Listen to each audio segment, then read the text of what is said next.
Discours, les divergences idéologiques entre les francs-maçons et les musulmans.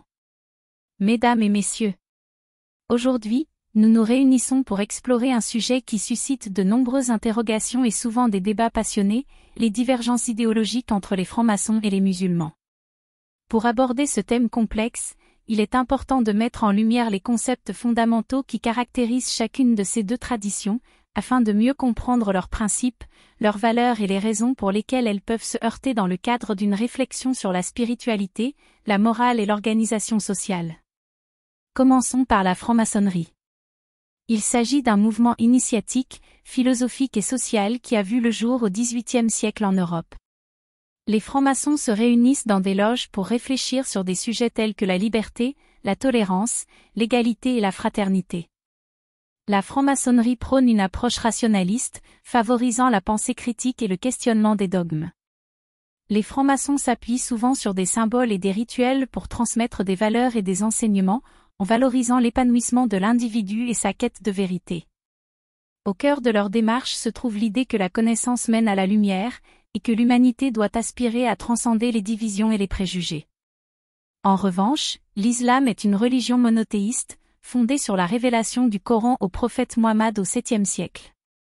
L'islam repose sur des croyances fondamentales, dont l'unicité de Dieu, la prophétie, la révélation et le jugement dernier. Les musulmans adhèrent à des principes éthiques et moraux qui sont profondément ancrés dans la tradition islamique, tels que la justice, la compassion et le respect d'autrui. La pratique de la foi inclut non seulement des rites spirituels, mais aussi des obligations sociales et morales, telles que la charité, zakat, le jeûne, psaume, et la prière, salat. L'islam, par essence, cherche à établir une communauté unie autour de la soumission à la volonté divine. Face à ces deux systèmes de pensée, plusieurs divergences idéologiques apparaissent. Premièrement, et peut-être de manière la plus frappante, se dresse la question de la connaissance et de la révélation. La franc-maçonnerie valorise la raison et l'expérience individuelle comme source de connaissance. Les maçons pensent que l'individu doit être libre de chercher sa propre vérité, sans se soumettre à des dogmes extérieurs. En revanche, l'islam repose sur l'idée que la vérité ultime réside dans la révélation divine. Les croyants sont appelés à accepter les enseignements de Dieu tels qu'ils sont exposés dans le Coran et les hadiths, ce qui engendre une approche plus collectiviste et moins centrée sur l'individu. Ensuite, nous devons examiner les valeurs liées à la moralité et à la loi.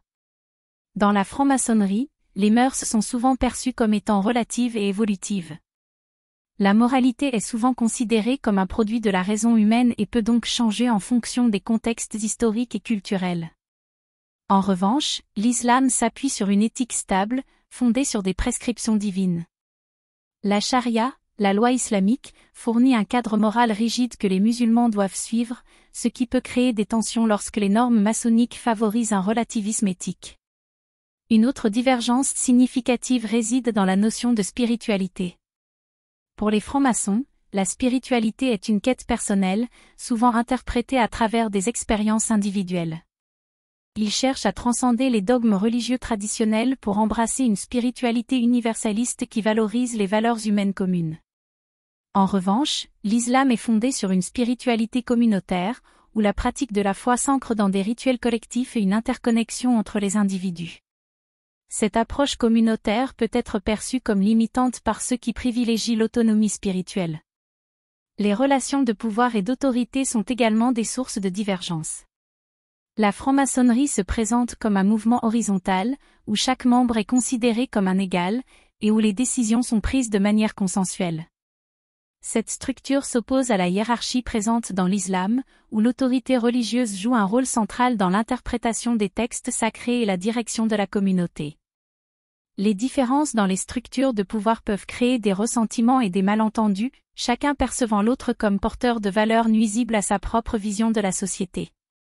Enfin, l'approche sur la question de la liberté d'expression et de pensée est une autre zone de friction. Les francs-maçons défendent ardemment la liberté de penser, y compris le droit de critiquer les croyances, même celles considérées comme sacrées. Cela peut entrer en conflit avec l'idée islamique du respect des croyances et de la nécessité d'un certain ordre moral.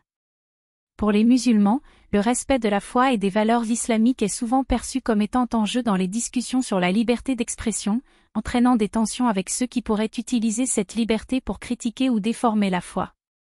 Mesdames et messieurs, alors que nous examinons ces divergences, il est essentiel de souligner qu'elles ne mènent pas nécessairement à l'intolérance ou au rejet mutuel. Loin de là. Dans nos sociétés contemporaines, la diversité culturelle et religieuse est une richesse et un défi. Il est crucial de promouvoir le dialogue et la compréhension entre ces différentes traditions. Les francs-maçons et les musulmans, bien que profondément différents dans leurs croyances et leurs pratiques, partagent également des valeurs communes telles que l'éthique, la justice et le désir d'un monde meilleur. En conclusion, mes chers interlocuteurs, les idéologies des francs-maçons et des musulmans présentent des différences marquées qui se manifestent dans divers aspects de la vie humaine. Cependant, ces divergences ne doivent pas nous diviser, mais plutôt nous inciter à développer une curiosité intellectuelle et spirituelle. En cherchant à comprendre l'autre, nous pouvons trouver des ponts qui favorisent non seulement une coexistence pacifique, mais aussi un enrichissement mutuel dans notre quête commune de sens, de vérité et de justice. Nous devons encourager le respect, la tolérance et l'ouverture d'esprit, car c'est ainsi que nous pourrons avancer ensemble vers un avenir où toutes les voix pourront être entendues et appréciées. Je vous remercie de votre attention.